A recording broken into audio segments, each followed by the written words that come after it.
ദൈവത്തിന്റെ സ്വന്തം നാട് എന്ന് വിശേഷിപ്പിക്കുന്ന ഹരിത മനോഹരമായ നമ്മുടെ കൊച്ചു കേരളത്തിന് ഇന്ന് 64 വയസ്സ്. നമസ്കാരം, ഞാൻ അനിസ്റ്റ. ബഹുമാനപ്പെട്ട അധ്യാപകരെ, എന്റെ പ്രിയപ്പെട്ട കൂട്ടുകാരെ, എല്ലാവർക്കും എന്റെ കേരളപ്പിറവി ആശംസകൾ. ഇന്ന് നവംബർ 1 കേരളപ്പിറവി ദിനം.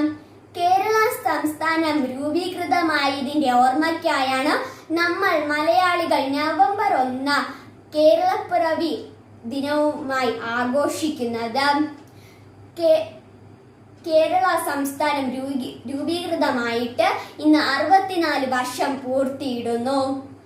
ഇന്ത്യക്ക് സ്വാതന്ത്ര്യം ലഭിച്ച ശേഷം ഭാഷാ അടിസ്ഥാനത്തിൽ സംസ്ഥാനങ്ങൾ വിഭജിക്കണമെന്ന ശക്തമായ ആവശ്യം ഉയർന്നതിന്റെ ഫലമായി അതേ തുടർന്ന് 1956 നവംബർ 1 കേരള സംസ്ഥാനം നിലവിൽ വന്നത്.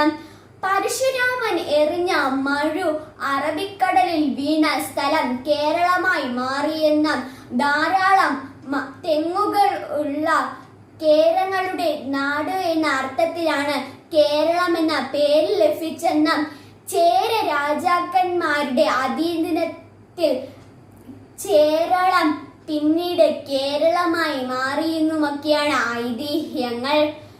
ഇന്ത്യയുടെ മറ്റ് സംസ്ഥാനങ്ങളെ അപേക്ഷിച്ച് വിദ്യാഭ്യാസം, ആരോഗ്യം എന്നിവയിൽ മുന്നിലാണ് നമ്മുടെ കേരളം. അത് നമുക്ക് അഭിമാനമാണ്. സുഗന്ധവ്യഞ്ജനങ്ങളുടെ പേര് കേട്ട നമ്മുടെ കേരളം വിദേശികളെ ആകർഷിപ്പിക്കുന്നു.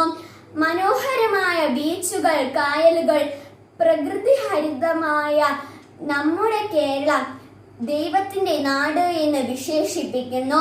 നാനാജാതിക്കാർ ഒരുമയോടെ ജീവിക്കുന്ന എന്റെ കേരളം സത്യത്തിൽ ദൈവത്തിന്റെ സ്വന്തം നാട് തന്നെയാണ്. ഈ ഒരുമ എന്നും നിലനിൽക്കട്ടെ എന്ന് പ്രാർത്ഥിച്ചുകൊണ്ട് ആശംസിച്ചുകൊണ്ട് നിർത്തട്ടെ. നന്ദി, നമസ്കാരം.